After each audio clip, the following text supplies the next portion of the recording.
ក្មេងៗជំនាន់មុនស្ទើរតែគ្រប់គ្នាហើយដែលស្គាល់កន្ទួតឆឹងមួយចង្កាក់100តម្លៃមិនថ្លៃទេតែរសជាតិឆ្ងាញ់ជាប់មាត់ហើយមួយចង្កាក់ហ្នឹងអាចអង្គុយញ៉ាំលេងនិយាយគ្នាបានយូរទៀតតែមនុស្សជាច្រើនស្ទើរតែភ្លេចអស់ហើយនៅសម័យនេះសប្តាហ៍ហ្នឹងកន្ទួតឆឹងកាន់តែក្លាយទៅជារបស់កម្រព្រោះអ្នកធ្វើក៏មានតិចតួចណាស់ការធ្វើកន្ទួតឆឹងនេះក៏មានច្រើនដំណាក់កាលដែរប៉ុន្តែ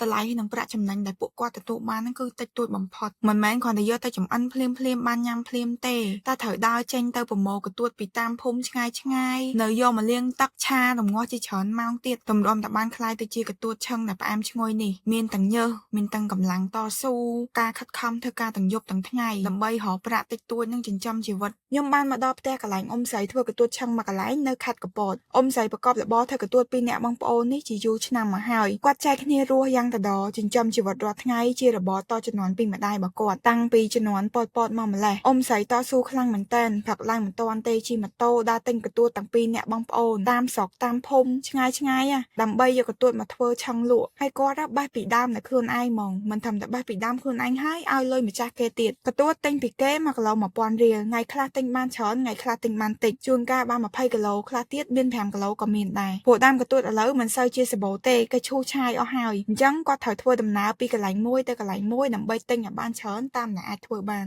ទិញបានហើយក៏ចែកគ្នាធ្វើម្នាក់ពាក់កណ្ដាលពីអ្នកបងប្អូនគាត់ដើម្បីយកប្រាក់ចំណេញរៀងៗខ្លួនណាមកដល់ពីប្រម៉ូទទិញកន្ទួតវិញចូលម៉ោង11 12ថ្ងៃត្រង់អត់បានសម្រាប់ទេរូតរះធ្វើកន្ទួតឆឹងបន្តទៀតយកកន្ទួតទៅលុញនៅលើឆ្អេរដាក់កបោសបន្តិចអាកបោសញ៉ាំម្លូស្លាបងប្អូនដើម្បីឲ្យសាច់កន្ទួតហ្នឹងស្វិតឆាទៅវាអត់រួញបន្តមកទៀតយកទៅឆា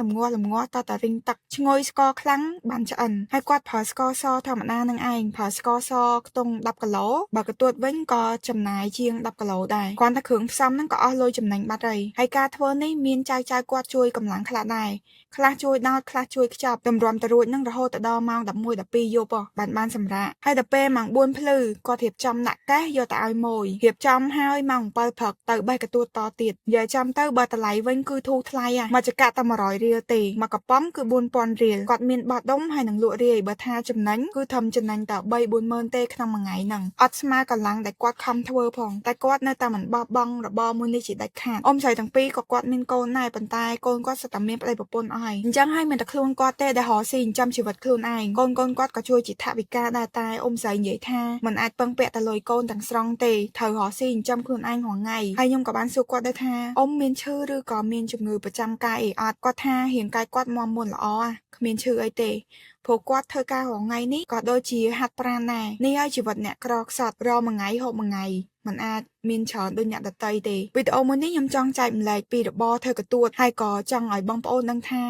ពួកគាត់ជួបការលំបាកបែបណាហើយសង្ឃឹមថាបងប្អូននឹងជួយគាំទ្រផលិតផលនិងទំនិញនៅក្នុងស្រុកផងដែរបើបងប្អូនចង់កម្មង់ឬក៏ទិញយកទៅលក់តអីអាចតាក់ទងទៅគាត់តាមរយៈព័ត៌មានលម្អិតដែលខ្ញុំដាក់នៅក្នុង comment បានអរគុណបងប្អូនទាំងអស់គ្នាសម្រាប់ការតាមដានវីដេអូនេះដល់ចប់ណាកុំភ្លេច like ហើយនិង follow admin ផងបាយបាយ